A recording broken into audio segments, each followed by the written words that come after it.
Hello and welcome to another Near Running Cast. As always, my name is Johno, and joining me is Joey. How are you doing, Joey? Not bad, thank you. Great, so we're into the third round of the UK Nationals double elimination, and we have Seamus back on camera, the very well-dressed Scots. I was going to say he's from Edinburgh, but he's definitely from Scotland. He's one of them. I think he plays near Edinburgh. I think he's Edinburgh, that way. Edinburgh Meta. Edinburgh okay. Meta, yeah.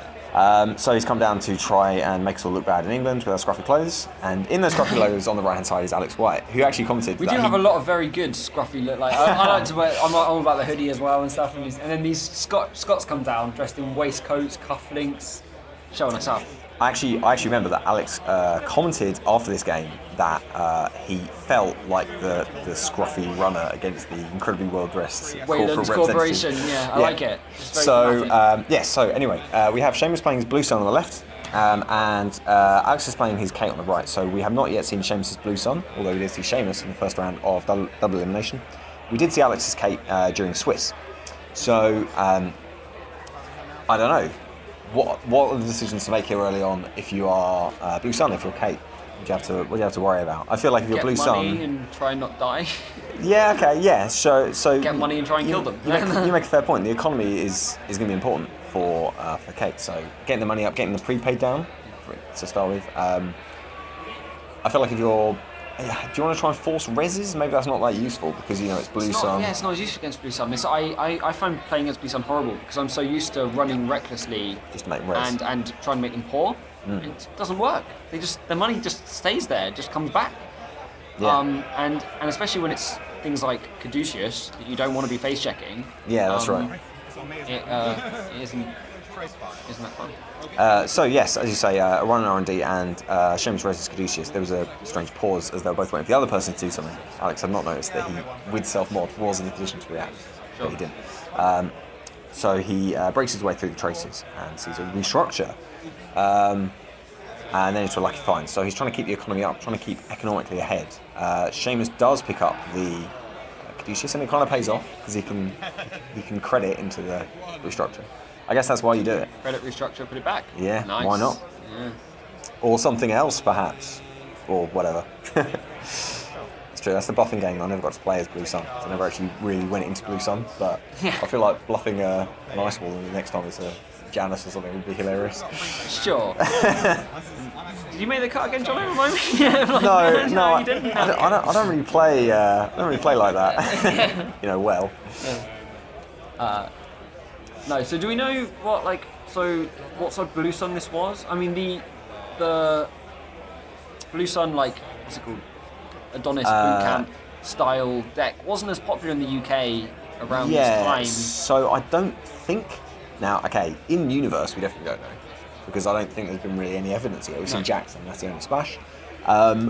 Restructure as well often won't go in the same deck as the Adonis, maybe. I don't know. Yeah, I'd say that you're not going to expect any of those hijinks. I think seeing some Scorched Earth in this deck is pretty likely. Now, I don't know if it's I don't think it's vegan. Let's just say. I think for sure there's a kill option. But I don't know. Blue Sun's an interesting one because in many ways you can just play it, so it's all Scorch or punitive, and then you just try and get rich and just wait and just steal one of the 5 agendas or whatever.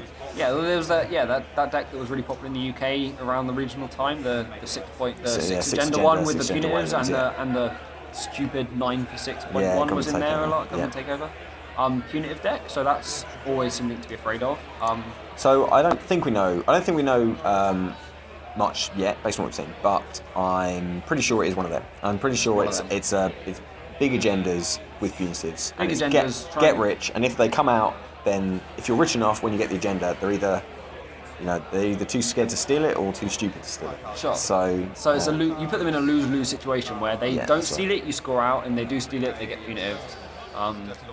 So it puts you in a tough position, and I think Alex knows this. He's seeing a lot of economy, and you feel like he could be putting on a lot more pressure, but I think he doesn't want to. I think he's already got the gist from Seamus that Seamus is happy to just get rich, which means that Alex thinks probably he should get rich as well. This is actually in many ways similar to our last game, perhaps, which obviously featured get rich or die. Get rich or die. Okay. So at least in this game, you don't have to be. If you're not in a position to score, you can let them score a little bit. without worrying too much. I mean, if they score a high-risk investment, that can be a problem. But, yeah, that's bad. But it's not like an Astroscript or breaking news that can kill you. So.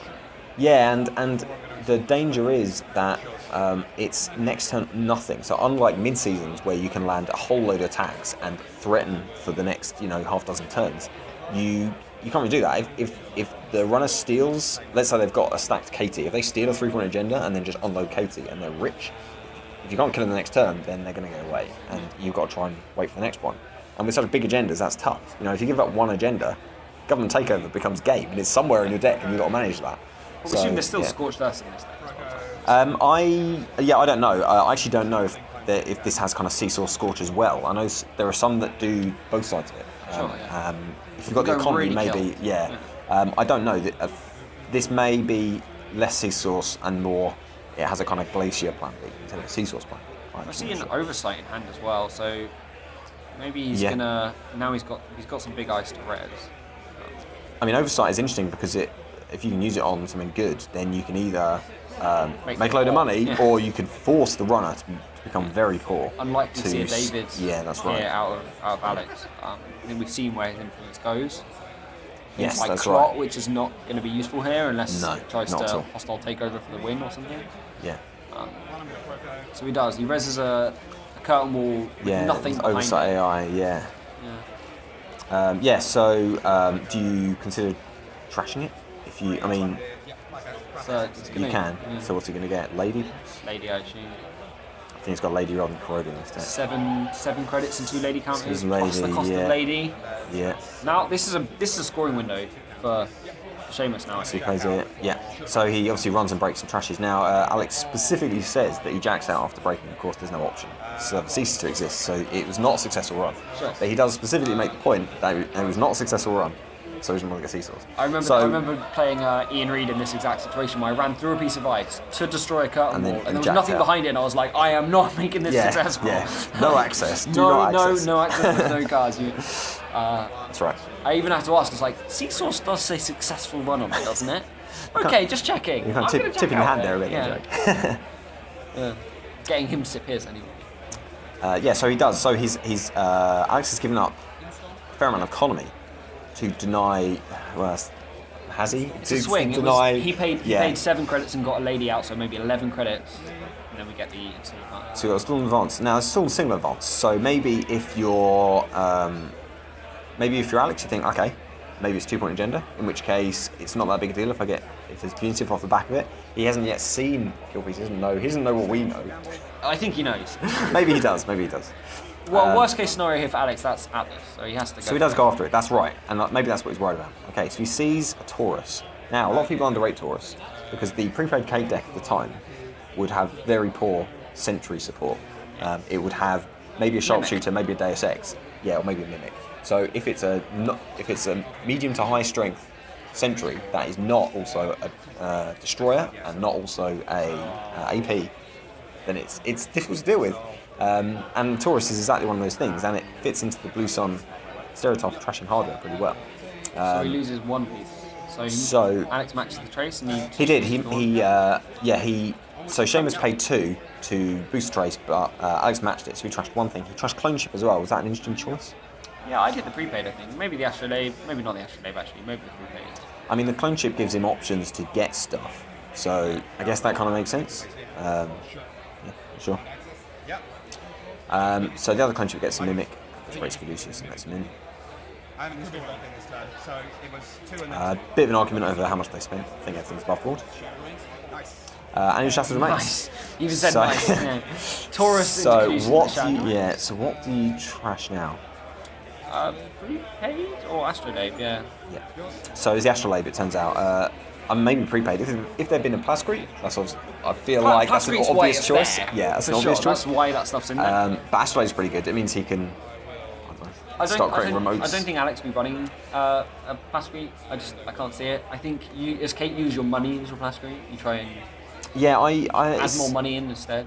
I mean, you feel like the draw effect isn't something he's particularly worried about. He's not going to go very wide, but maybe he's thinking about the memory. Maybe he thinks he's going to try and throttle the memory of the runner, try and prevent him from having, all of his options on the table. Like if he installs a self mod now, it means he can't install something else at the same time. That kind of thing. So maybe that's why he chose Astrolabe. I'm not sure. He also may have some nasty ice in here, and he doesn't want him finding those sharpshooters or Deus Exes. Maybe that's why. But I mean, it's an economy game. I think he got to trash 2 pieces of hardware there. I think at least one of them I would have personally trashed the prepaid. He's got another one now. Trashing a prepaid, yeah, I don't know. I mean, he's got the economic advantage. Prepaid will help Alex kind of get back into the game, maybe. So, yeah, not sure. He has got the Proco out, so it's going to help. I mean, he's always going to bounce back, and you have that money. So we've got install and advance in the remote on some ice. Did you say res? Yeah. It's not on that off the grid deck. You got me. Yes, it is. It's another off the grid deck. No way. 2 off the grids in the top. You made the cut, right? Sam did make the cut. Sam made the cut. 15, you're 2 right. off the grids in the cut. 2 off the grid. Nice. What is going on? I mean, UK Meta's a joke, Joey. It's not a joke. We're just amazing Wayland players. Okay, so we've got indexing. Okay, so this is nice because it means if there's hypothetically a government takeover, it means he can kind of fish it out. So there's 5 cards actually. So let's see, what did he get? So I believe he saw Miramati, Pyrrhec, Cleaners, another Pyrrhec, and a mystery card. So if you're counting, that's 9 points. So I don't know what the fourth he does, Maker's Eye for the win. So, yeah. Sorry, Seamus, but that's how it is. So he's going to take Pyrrhec. He's going to take Cleaners, and he's going to take Disaster. 9 points in 5 cards. That's unfortunate for Seamus. I think that is very unfortunate. Played it brilliantly there. Yeah. He's laughing about it. He's I mean, that's half the agendas in his deck, right? I mean, I actually don't know for a fact if he's got government takeover. I guess I assume he has, but possibly it might just be all 5/3s. Maximum, it's near to half. It's 9 points, so it's yeah. I don't know. I mean, 11. he's got down there. Well, so. he's got Pyrrhecs. Now you'd assume that he'd have high risk investment, and he's also got the Cleaners. So maybe it's all 3-point agendas. Maybe there is no government takeover. Maybe that's a decision he's made. I don't know. Just 7 3-point Maybe agendas. he's been burnt a lot in the past, and he's decided that having that 6-point golden nugget somewhere in your deck is not worth it, because if you want it, you're not going to get it, and if you don't want it, the opponent's going to get it. Yeah, and it does only save you the 1 card slot. I mean, yeah, that's true. So so I'm not sure. It's quite. I liked where he was going with off the grid. That's a Johno card for sure. I need to build an off the grid deck. Two off the grids in there. You have built an off the grid deck. I know you've done it before. Have I? Yeah, it was a while ago. I bet it was great. Yeah, okay. Probably might be before Blue Sun. It's definitely stronger than Blue Sun because you can bounce it back, get your 6 credits back. Maybe, yeah. What, just before you score the agenda? yeah. At the end of your turn, you bounce it back, score the agenda. Yeah, maybe you're right. Yeah. Did its job. Didn't cost me anything. Yeah, that's true. That's good. Maybe I'll do that. Okay, so I think that it's fair to say that Seamus can consider himself very unlucky that he lost to indexing to 9-point Maker's Eye. I mean, when you leave 1 piece of ice that's just a Caduceus on R&D and go for the score against Kate, you have to. I mean, you're self-protecting by the fact you don't have many agendas. That's good, but you obviously knew there was some in there. Yeah. And that's true. He might have had some in his hand. Maybe he was thinking, R&D's whatever. Maybe he had 6 points in his hand, and he wasn't too worried about R&D. But fair play to Alex for saying, you have that one, and I'm going to fight you for it over here in R&D. Yeah, you just happened to win it in one turn. That's true, yeah. So, okay, let me ask you a hypothetical question. If he'd indexed and he'd found one 3-point agenda, would you do it? You obviously don't make his eye, but do you put it on top? Do you steal it? And think about the economy? He was down on credits, so maybe he's worried about there being punitive. I think double punitive is unlikely, but... Yeah, I don't know if you... It depends if he's got, say, like Lucky Find in hand or something like that, and he can go in again and then Lucky Find. Maybe you're right. It was on click 2, so he could always have. He might have had Lucky Find from a prepaid in hand. Yeah, because you can't double punitive because he didn't have enough money for double punitive. No, I don't think he did for double. No. So it'd have to be Sea Scorch, and he'd have to have 2 Scorches, and he'd have to probably bounce the off the grid to do it. I think you if you've got any burst economy in hand, I think you take even one agenda in that situation. I mean, every card you play is 1 less meat damage you can take. He didn't have a Plasma at the table. So, I actually don't know. I'm assuming at this point he had a 4 or 5 card hand. So playing, say, a Lucky Find would take him down to 4, not down to 3 cards, for instance. Actually, I guess 3 is not the magic number. It'd be 2. It'd be the magic number there if he sold a 3-point agenda. But yeah, I don't think he had a hand that small. He was I don't know, trying to draw. He was pro-covering a lot. He had professional contacts down, so you'd have to assume he had a fairly large hand. Yeah, okay. So, I mean, it's a very surprising end. I guess sometimes you just get handed those as a runner. I mean, if you're in Alex's position, you index, you have a look and you say, I've got to take this, right? I mean, what else are you going to do? I mean, I keep talking now so that people think there's That's loads true. left in this game. There's That's loads true, of turns yeah. left in it. We're just to- going to add some white space now and That's true. chatting. And because that was very, very sudden. I thought we were going to be here for another 20 minutes. At least.